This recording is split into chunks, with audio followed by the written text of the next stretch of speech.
There was no alternative but for the state and its agencies to organize the mobilization and distribution of the workforce.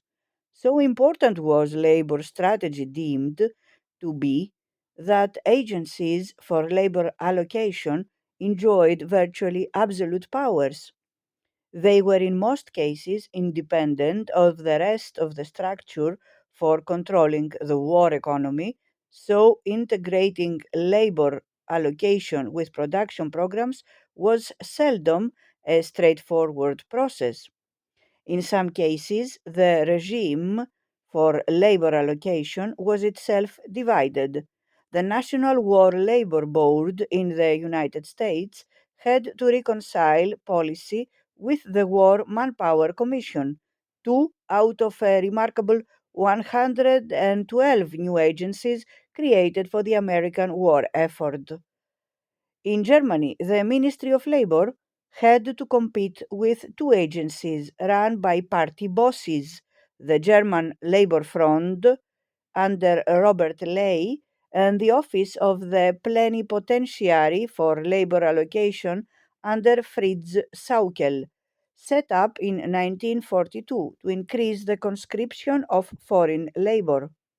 In both cases, the lack of a unified labor program undermined the drive to maximize production. In Britain, labor policy was more centralized. Labor allocation, soon to be changed to conscription, was covered by the National Labor Conscription Ordinance in April 1939 and the People's Mobilization Ordinance, published 3 months later, which between them established a nationwide labor program for the war effort.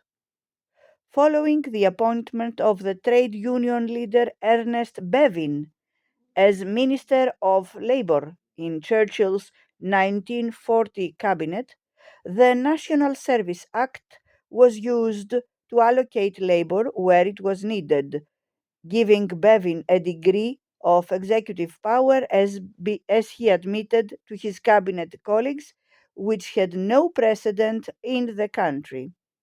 The introduction of a national register of employment gave Bevin an overview of the whole manpower structure, simplifying the redistribution of labor resources as the war progressed.